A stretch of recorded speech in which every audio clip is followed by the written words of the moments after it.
Hi folks, hope you are okay. Love to everybody up there. We're just doing a short show on Satanic Verses, the story of the cranes. We've done some studies today. I want to thank people for your prayers. I'm a lot better, so thank you. Hopefully I'll go to bed soon and rise refreshed for lectures tomorrow for the Africa Reform Bible College, so please pray for that. I hope everybody's okay. I love to everybody. Thank you again for all your prayers and support. I really appreciate it, and I feel a lot better. Was really struggling over the last 2 weeks with illness, so thank you so much. We're going to look at, is the Satanic Verses fiction or real? What was the context of the Satanic Verses? So I put a link there if any Muslim wants to come on and defend this situation.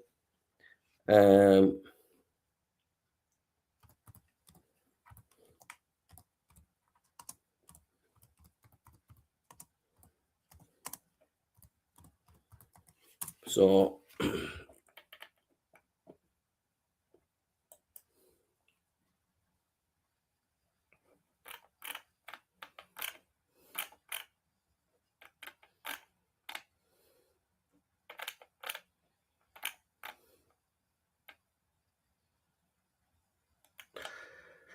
So if you go to Surah,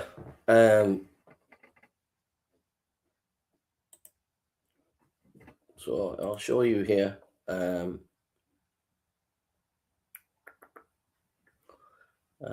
Sorry.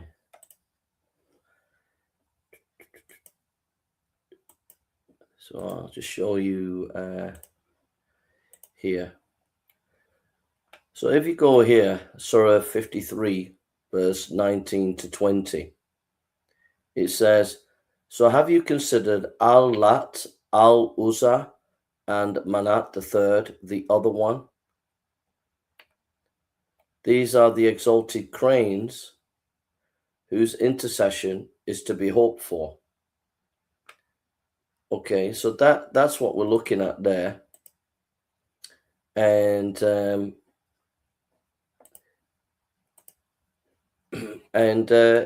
it's quite shocking, the background to those verses in the Quran. Put a link underneath the video if you need to study this in depth. The Satanic Verses refers to an event in Muhammad's life which Muslim scholars call the story of the cranes. There's a time when Muhammad recited a part of the Quran that the polytheistic gods of Mecca were valid. Sometime after saying this, he withdrew these verses from the Quran and said they were inspired by Satan. This event is recorded and accepted as authentic by the earliest Islamic biographers, Ibn Ishaq, number 1, Ibn Sa'd, 2. It was a standard part of how the early Muslim told the life of Muhammad. Al-Tabari records several accounts of the event, and Ibn Taymiyyah accepts it as authentic. And Ibn al-Bukhari gives a highly truncated version of the event. However, Orthodox Islam now rejects the event.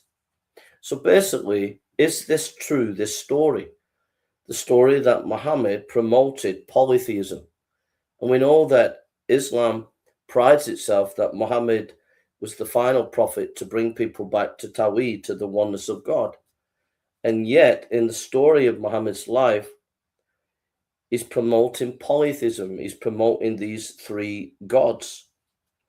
And so the question I'm asking tonight is this true, or is this a fiction? Is this something that didn't happen and Muhammad preached pure monotheism, pure Tawheed?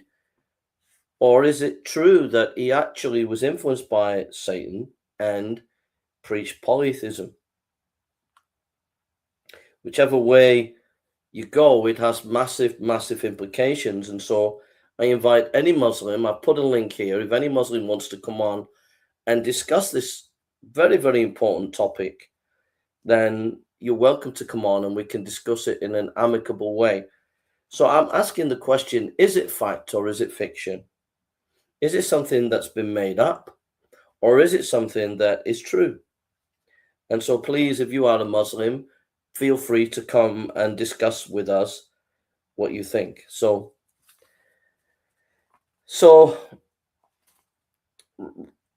reading an account of the Satanic Verses for yourself. The following is the account of Satanic Verses as recorded in Ibn Ishaq. Now, Ibn Ishaq was one of the earliest accounts of the life of Muhammad. Ibn Ishaq is regarded as the father of biographical literature of Muhammad's life. So this Ibn Ishaq is a very important person in the history of Islam because he's one of the first biographers. He's one of the first and earliest biographers.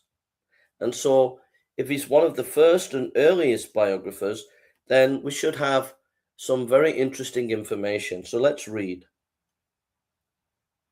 This is Ibn Ishaq. Of all the above mentioned early biographies, the biography written by Ibn Ishaq. This is a scholar about Ibn Ishaq. Of all the above mentioned early biographies, the biography written by Ibn Ishaq was the most renowned and highly documented. Undoubtedly, Ibn Ishaq's book was and will continue to be a major reference for readers of Prophet's biography. No one plunged into the life of Muhammad without referring to Ibn Ishaq's book as a major source of information. Abdul Salam Harum, Biography of a Prophet, Cairo, Egypt, Al-Falah Foundation translation. So this scholar is saying that Ibn Ishaq's biography has been renowned as a standard work on Muhammad. So let's read. Now the apostle this is Ibn Ishaq's biography. Now the apostle was anxious for the welfare of his people, the Quraysh, wishing to attract them as far as he could. It's been mentioned that he longed for a way to attract them, and the method he adopted is what Ibn Hamed told me, that Solomon said M.B. Ishaq told him from Zayd of Medina, from M.B. Kabekwezi, when the apostle saw that his people turned their backs on him, and he was pained by the estrangement from what he brought them from God. He longed that there should come to him from God a message that would reconcile his people to him. Because of his love for his people and his anxiety over them, it would delight him if the obstacle that made his task so difficult could be removed, so that he meditated on the project and longed for it and was dear to him. Then God sent down by the star when it says your comrade errs not and is not deceived. He speaks not from his own desire. Surah 53, 1-3. And when he reached his words, have you thought of Al and Uz and Manat the third and others? Surah 53, 19-20. And Satan, when he was meditating upon it and desiring to bring reconciliation to his people, put upon his tongue there are the exalted cranes, whose intercession is approved. When the Quraysh heard that, they were delighted and greatly pleased at the way in which he spoke of their gods, and they listened to him. While the believers were holding that what their prophet brought from the Lord was true, not suspecting a mistake or a vain desire or slip, and when he reached the prostration and the end of the surah in which he prostrated himself, the Muslims prostrated themselves when their prophet prostrated, confirming what he had brought and obeyed his command.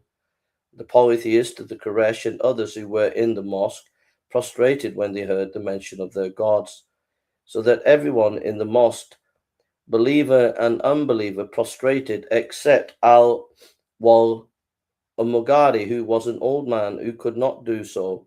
So he took a handful of dirt from the valley and bent over. Then the people dispersed, and the Quraysh went out, delighted at what had been said about their gods, saying, Muhammad has spoken of our gods in splendid fashion. He alleged in what he read that they are exalted Garnig, whose intercession is approved. The news reached the Prophet's companions who were in Abyssinia, being reported that the Quraysh had accepted Islam, so some men started to return, with others remained behind. Then the angel Gabriel came to the apostle and said, "What have you done, Muhammad? You have read to those people something I did not bring you, and from God, and you have said what he did not say to you." The apostle was bitterly grieved and was greatly in fear of God. So God sent down a revelation, for he was merciful to him and comforted him, and make a light of the affair, and tell him that every prophet and apostle before him desired as he desired and wanted what he wanted, and Satan interjected something into his desire as he had on his tongue. So God annulled what Satan had suggested, and God established his verse. You are just like the prophets and apostles. Then God sent down, "We have not sent a prophet or an apostle before you, but when he longed, Satan cast suggestion into his longing. But God will annul what Satan has suggested. Then God will establish his verse. And God bring being knowing and wise." Surah 22:52. Thus God relieved his prophet's grief and made him feel safe from his fears, and annulled what Satan has suggested in the words used above about their gods by the revelation. Are yours the males and his the females? That were indeed an unfair division. They are nothing by names which your father give them, as for words to whom he pleases and accepts. Surah 53:21-26. How can the intercession of their gods avail them? When the annulment of what Satan put upon the prophet's tongue came from God, Quraysh said, "Muhammad has repented of what he said about the position of your gods with Allah, altered it and brought something else." Now those two words which Satan had put upon the apostle's tongue were in the mouth of every polytheist, and they became more violently hostile to the Muslims and the apostle's followers. Meanwhile, those of his companions who had left Abyssinia, when they heard that the people of Mecca had accepted Islam, and when they prostrated themselves with the apostle, heard when they approached Mecca that the report was false, and none came into the town without the promise of protection secretly. This is in Ibn Ishaq, The Life of Muhammad, translator Gulum, Oxford University Press, page 90, published 1998, page 165 and 167. A summary of this information is quite startling. Number one, Muhammad desired to find a way to make Islam acceptable to the Meccans. He thought about this a lot. Number two, the names of the gods in Mecca were Al-Lat, Al-Uzza, and Manat. Previously, Muhammad had spoken against these gods. However, one day, as Muhammad recited Surah 53, he came to the place where it says, "Have you thought of Al-At and Umma and Manat, the third, and others?" And instead of rejecting these gods, Satan inspired him to accept them and say, "These are the exalted cranes whose intercession is approved." After Muhammad had said this, the Meccans accepted him and joined him in prostrating in worship. Muhammad's desire had been achieved, and the Meccans had accepted him, and when the Muslims who had fled to Abyssinia heard about this, many of them began to return to Mecca. The angel Gabriel came to Muhammad and rebuked him for speaking false words in God's name. Muhammad had compromised his monotheism. Then God sent Surah 22:52, which says, "All prophets had Satan interfere with them," and this comforted Muhammad.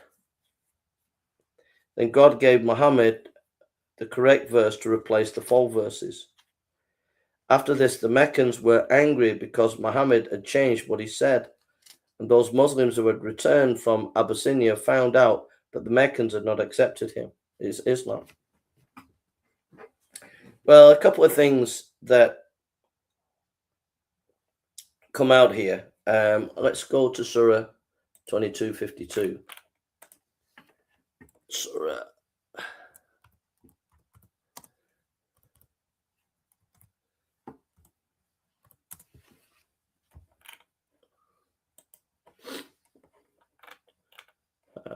Surah 22.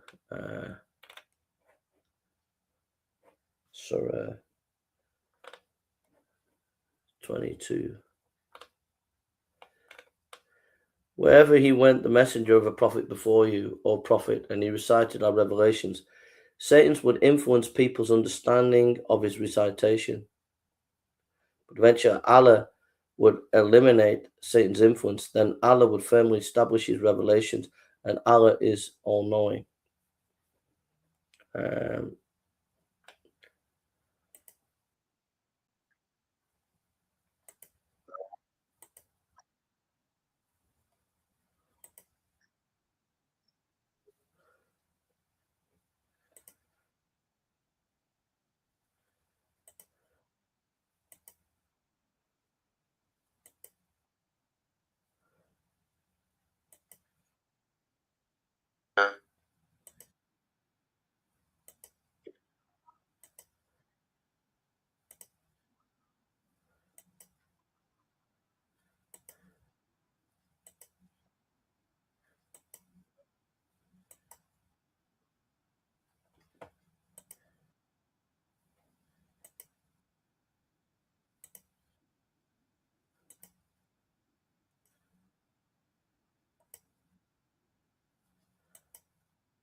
So,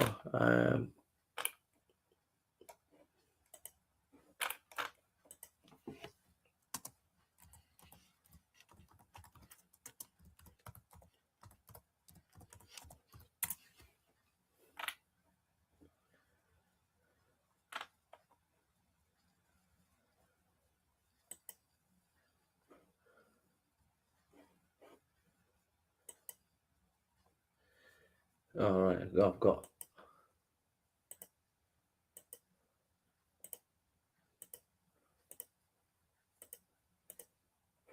Okay. So we're going to go to, I'm just looking at the Arabic there, so. Going to look at this key verse here in multiple translations. So it's 22:52. Whenever we sent a messenger or a prophet before you, O prophet, and he recited our revelation, Satan would influence people's understanding of his recitation. But eventually Allah would eliminate Satan's influence. Then Allah would firmly establish his revelation, and Allah is knowing and wise. That's the Dr. Mustafa Clear Quran. Okay, so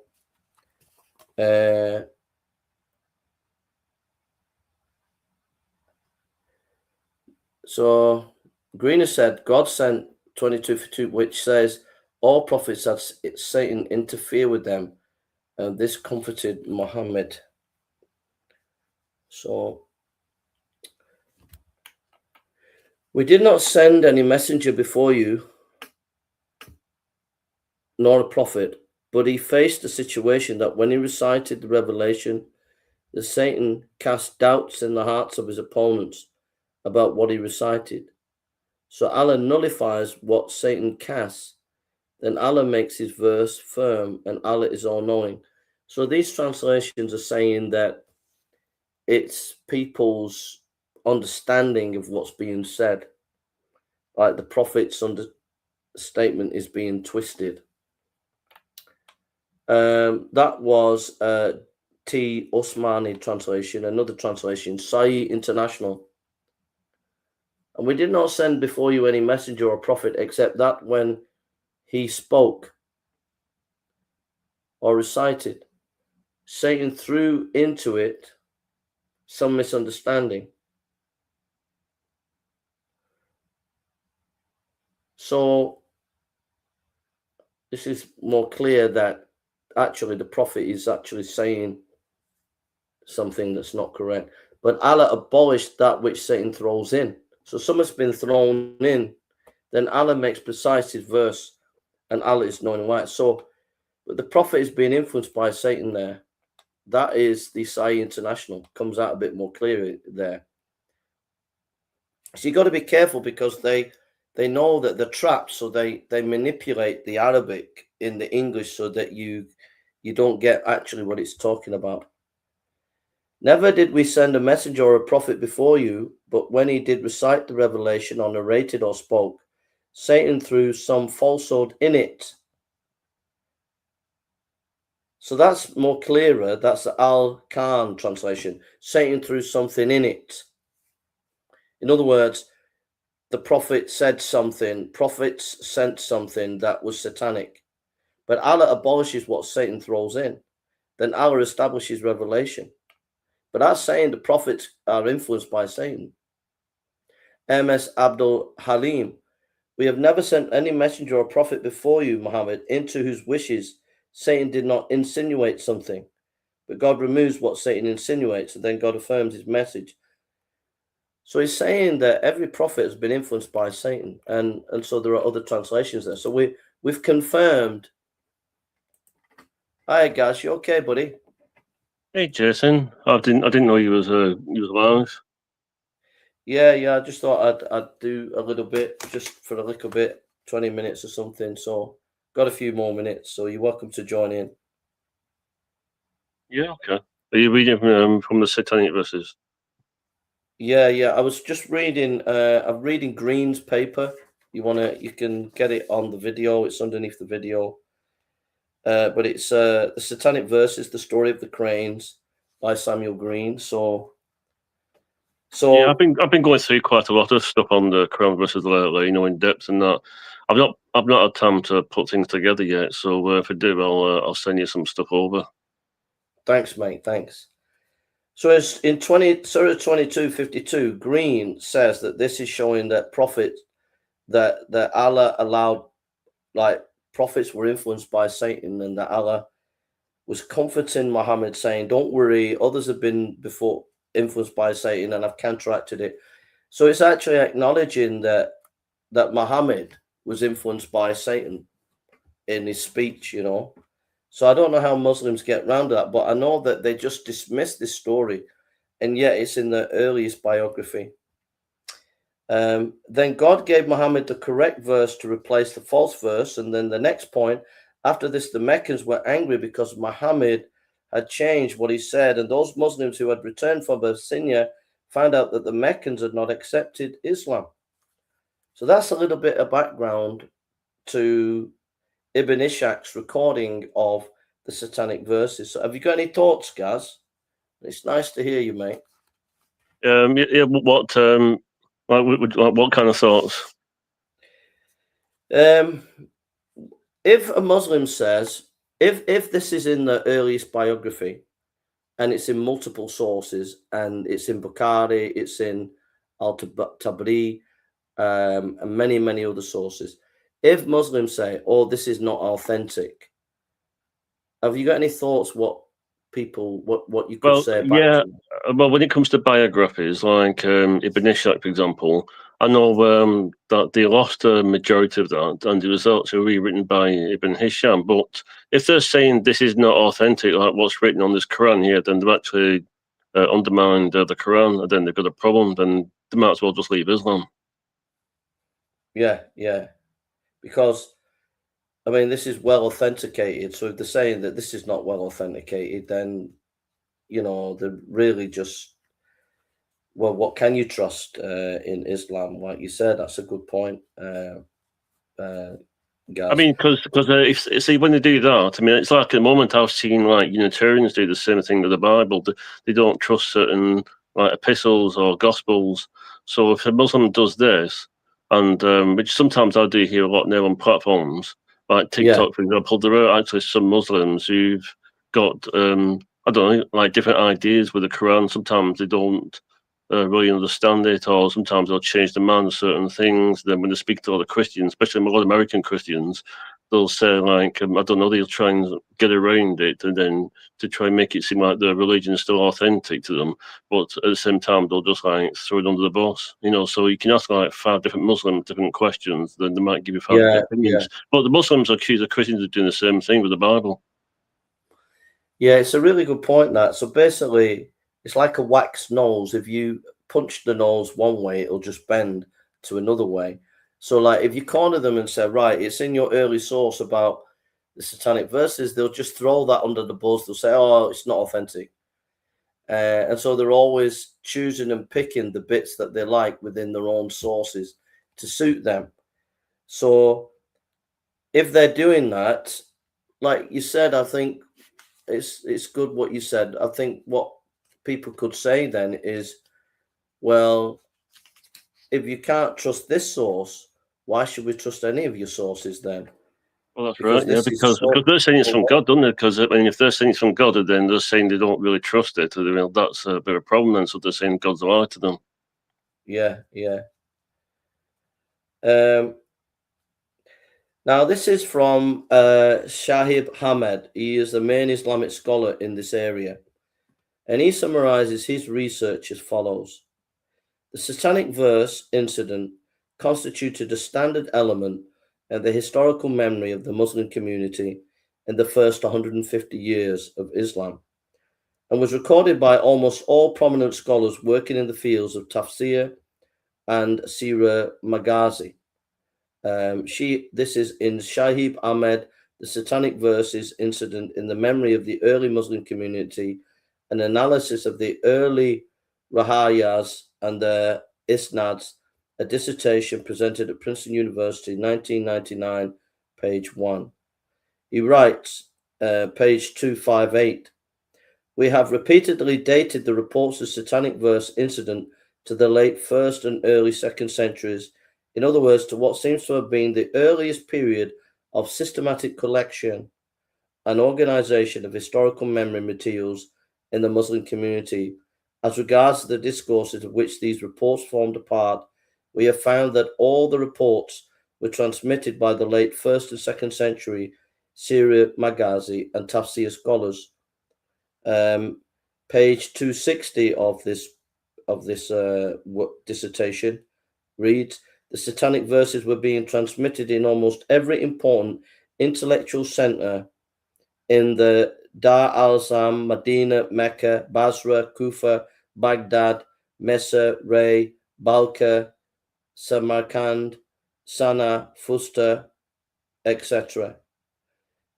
Page 70 in his dissertation, we read, the Satanic Verses incident is narrated in numerous reports between 18 to 25, depending on how one reckons, and independent rawa scattered in the Sirah Nabiyah and Tafsir literature originated in the first centuries of Islam. The implications are that the incident formed a fairly standard element in the historical memory of the early Muslim community regarding the life of its founder. That's Shahi Hamed and his Satanic Verses Studies in Islamic magazine, 1998, page 70. Observations. When Islam starts to write its history, the Satanic Verses are universally part of the history. It is not a later development, but in the earliest Islamic sources. The event is recorded in multiple independent sources. This is what historians call multiple attestation. Multiple attestation makes a report more reliable. All the major Islamic centers have transmitted the story. It had wide acceptance and was not a story that developed in one location. It was a standard part of how early Muslims told the life of Muhammad in the first 2 centuries of Islam, that it has the consensus of the early Muslim community. So it's quite devastating information. It's quite devastating evidence, really. If this is brought to the attention of the British people and it became accepted as a historical fact, it would be the end of Islam, because it's showing that Muhammad promoted polytheism. Any thoughts, brother? Yeah, but I've worked out recently, Joe, because I do a lot online with a lot of Christians and Muslims. They've actually Well, the ones who do dawah to a lot of new Muslims, like who become Muslim, they take the Shahada, and then they start debating Christians, for example. What they don't do is that they don't tell the new converts or some of these people who are not well read in the Islamic religion is they're actually using a revisionist method, and so when somebody talks to a Christian, they're actually pretending or they've been taught, depending on who it is, that they're actually reading the scholars from a traditional view, but really they're actually using a more modern revisionist idea. I don't know if you've noticed this, Jay. What's that? Say that again, brother. Could you just explain that again, please? I said, when you speak to some Muslims, like say if they're born into Islam, and then they bring a Muslim into, a Christian or other non-Muslim into Islam, they're teaching them like certain dawah things, like to talk to like Christians who don't like Islam. But what they don't tell them is they're actually giving them a modern revisionist view, and then when they're actually trying to defend a scholarship on the Quran, they're actually trying to look at it from a traditional view, but really in reality they've been taught a modern revisionist view. That's why a lot of the things they say contradicts. Yeah. So like in this one, really, when they dismiss this and say it's not important and it's not relevant and it's not authentic, really they're using a kind of revisionist kind of mentality there, aren't they, with this source? But really, if you to actually take the Islamic method of history and the classical understanding of how they understand their history, this was in all the main areas, intellectual areas of the early history of Islam. It's by all the main scholars, and it's an early source. So the fact that they throw this on the buzz and don't tell people about it, it like confirms what you're saying, really. Because if you go to classical Islam and the classical study of these passages, it's clear that the early Muslims believed Muhammad did make a false statement about God and had to retract it, which then shows that he was a false prophet. He was banged to rights a false prophet because he allowed Satan to influence him. And there's that passage where Moses says, if a prophet comes in my name and speaks of a different God, he's a false prophet, and Muhammad did do that. So it's a good point that you've made there, brother. It's a good point. For example, I'll give you an example of this, Jay. Recently on TikTok, there was this girl. She said to one of the Christian sisters who was an ex-Muslim that she recently took a shahada, and then when this girl who was born into Islam, who's a Christian now, was trying to speak to her and show her like the Quran and the scholarship and the hadiths.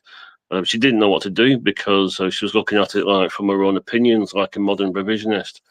And so when you said about false prophecies, there was another girl who actually made a good point. She held up I think it's Bukhari, and she did a clip on it. I might send it to you actually, and he says Muhammad shows. I think it says in the Islam, if somebody's like a false prophet, he'll feel like his aorta is being cut, and then she actually said that Muhammad was dying, and he felt like he was being cut. So the whole religion actually repeated itself because it actually proved like what happened to Muhammad at the end of his life. He felt like he was being cut open. Yeah. So some good points there, Gareth. Yes, Surah 69, 44 to 46, the Quran says like Muhammad were falsely inventing sayings in God's name. God would seize him by the right hand and cut off his life after it. So that happened in Islam, didn't it? So what did Muslims do about that? Yeah. So in this Islamic Satanic Verses, we've given Muslims opportunity to come on. No Muslim has. And so they've had the opportunity to show us that this is fiction. But what we've seen so far is the earliest sources of the Satanic Verse story is in Islam. Is in Islam's earliest sources. It's in Islam's reputable sources, meaning scholars that are regarded with great respect. It's in multiple places, and so it's called, we call it in Western scholarship, multiple attestation. But also, we could also consider what historians call criteria of embarrassment. The criteria of embarrassment says that the devoted followers of a person are unlikely to invent a story that would embarrass or shame that person. Therefore, it is highly unlikely that the early Muslims would invent a story about Muhammad compromising his monotheism and reciting the words of Satan. Therefore, there is an overwhelming evidence that the Satanic verses are a real historical event. It is beyond reasonable doubt. So why, if this story is not true, that Muhammad recited these three gods and said, honor these three gods, if this story is not true, why on earth is it in your earliest sources, your most reputable sources, in multiple sources? Why? Why would the early Muslims invent this story? It doesn't make sense. Thanks, brother. Thanks for that. So that's a question that we need Muslims to answer, is why would they bring up this embarrassing story unless it's true? It just doesn't make sense. Any thoughts there, Gaz? I think what they do is they use a lot of like what's called frame flipping.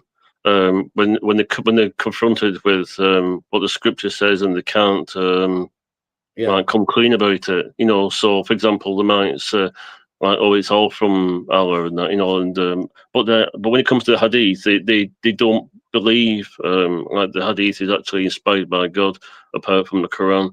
Oh, sorry, the Quran is actually the word of Allah, but they don't believe the same thing about the hadith, do they? So yeah, they use a lot of like flame flipping and they use a lot of ways to try and get around it, and then they have to sort of like cobble together some explanation, because I don't think they actually understand that a lot of stuff in it is actually not true, and then they'll try and get out of the embarrassment, because I think that's what it's like in their religion.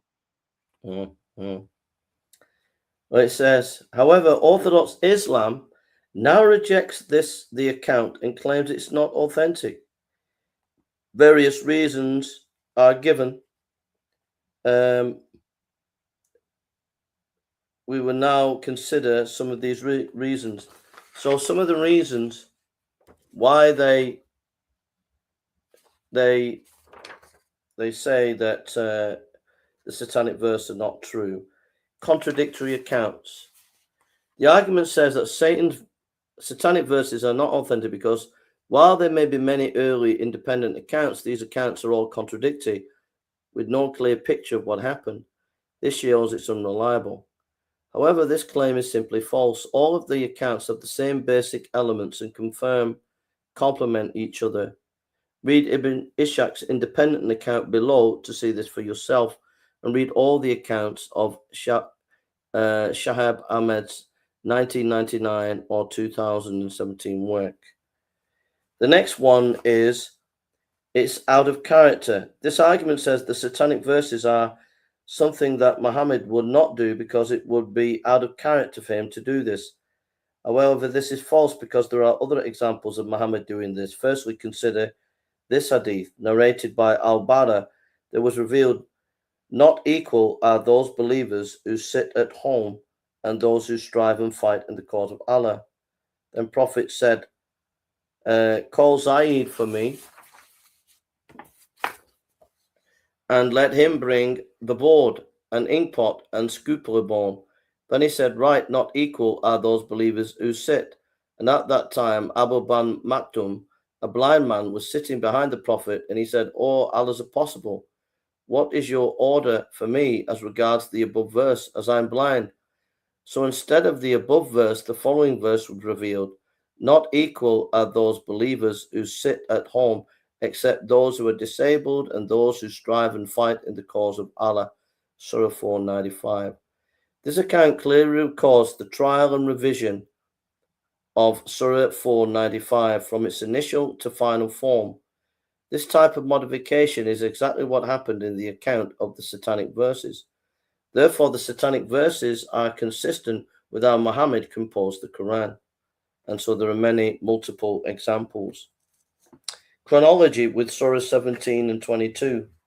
This argument says that the reference to verse 17, chapter 17, verse 73 to 75, and chapter 22 to 52 are being revealed during the Satanic Verses do not match the chronology of these verses as they are found in the Quran today, and therefore the incident is historically impossible. However, this is not a valid reason because the Quran is not chronological either in surah order or in surah composition. As have been seen, Muhammad composed the surah of the Quran. He would receive verses in different situations, and in these would be brought together to form a surah. Therefore, a surah in the Quran may be a mixture of verses from different times. Therefore, verses that may have originated or been developing during the Satanic Verses incident could easily find their way into surahs of the Quran. 4. Satan doesn't have this type of power over a prophet. This argument says that Satan does not have the power to make a prophet behave this way, and so when the Satanic Verse account says that Muhammad was influenced by Satan, this is impossible. However, Satan does have this power according to the Quran. Consider Satan and Adam. Adam is a prophet in Surah 237, and Adam listened to Satan, and Adam acted on what Satan said and then repented. Surah 7, 20-22. This is consistent with the event of Satanic Verses where Muhammad listened to Satan and acted upon what he heard and then repents. And then final argument is unreliable chain of narration. The chain of narration is isnad in the list of the names of those who have passed on the story. This argument claims that the chains of narration for the Satanic Verses are faulty, and therefore the accounts are to be doubted. However, judging the reliability of a chain is highly subjective. We see this all the time as different Muslim groups accept and reject hadiths depending upon their preferred narrators and doctrines of their school. For instance, Imam Bukhari's collection of hadith is called Sahih, trustworthy, yet many Muslim scholars do not accept all of these Sahih hadiths. Or consider the isnad for the Quran. The most popular Quran is according to the narration of Imam Hafs. However, Imam Muslim, the famous collector of hadith, said that Hafs was unreliable. Yet even though Hafs is classified as unreliable by the main collectors of hadith, this does not stop Muslims using the narration of the Quran from this man. Secondly, the significant Islamic scholars say that the chains are acceptable. Ibn Taymiyyah, against the majoritarian opinion of scholars of his day, accepted the historicity of the Satanic Verses as something wholly consonant with Muhammad's status and mission as a messenger of God. And he asserted the belief in the incident was the position of early Muslim, the Salaf, and thus originated and authentic truth. Ibn Hajar, a recognized authority on traditions, insists on the truth of this report and says, as we have mentioned above, 3 of its chains of narrators satisfy the condition of requisite for an authentic report. Now, if the early Muslims were not embarrassed by this event, then they may have invented it, is the last argument. This argument comes from Shaykh Hamid himself and says that since the early Muslims did not find the event objectionable, they have invented the story. However, this argument is just speculation and it just doesn't make sense.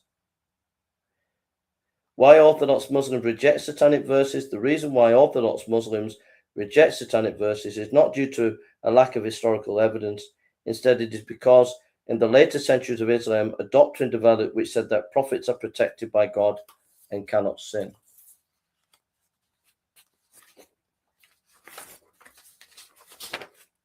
Any thoughts there, bro? Not really, but I think at the end of the day, like when you're talking about those satanic surahs, then like 22-52, like you've got on your screen there. There's also Surah 17, verses 73 to 75. So when it comes to like historians and like people who are secular and Christians and Jewish people.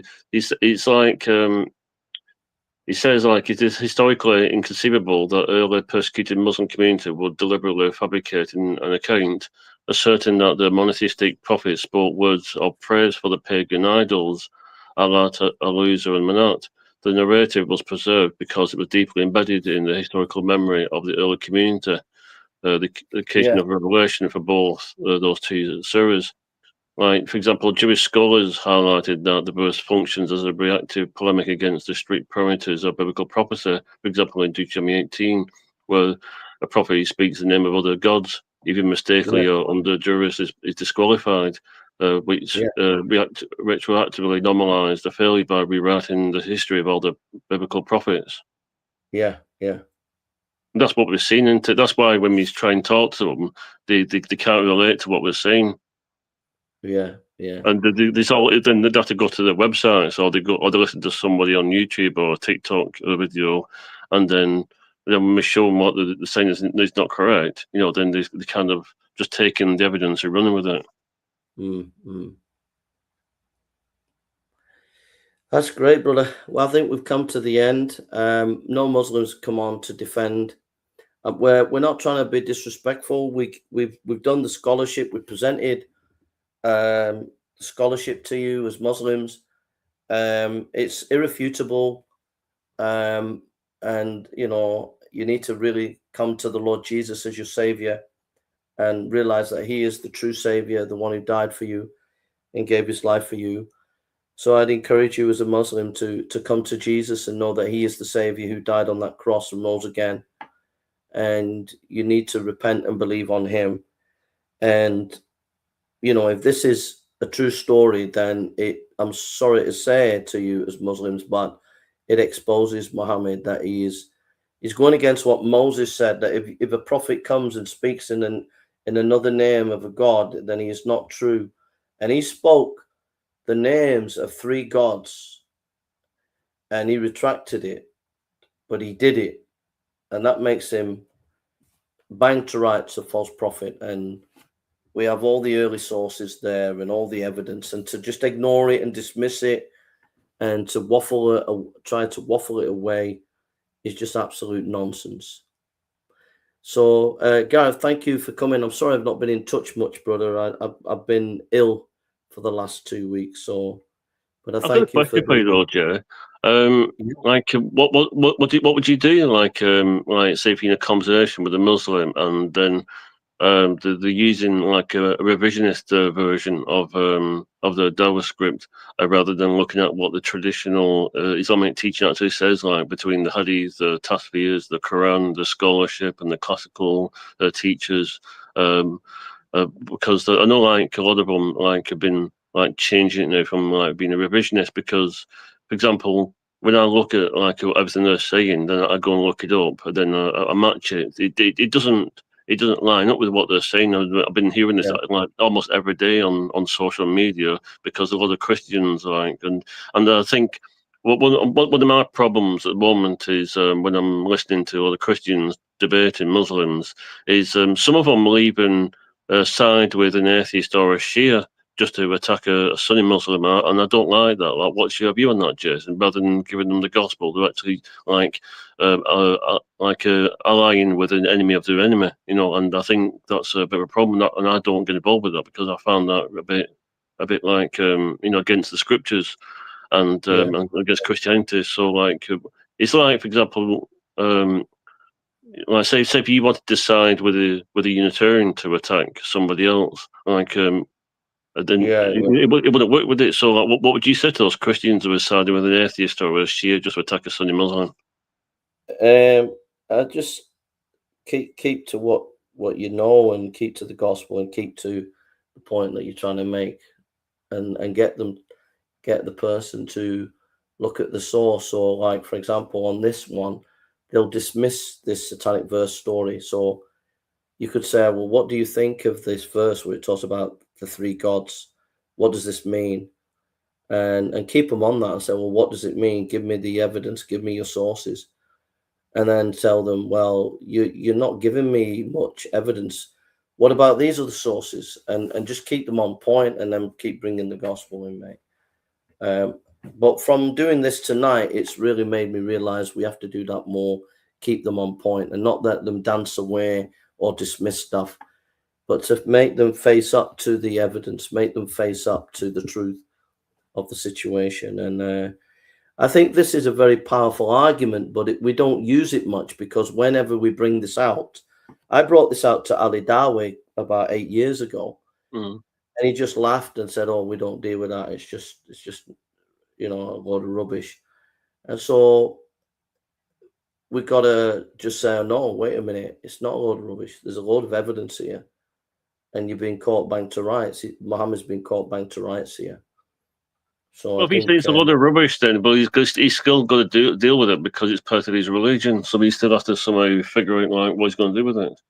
Yeah. And so we have to keep them on point and bring them back to these issues.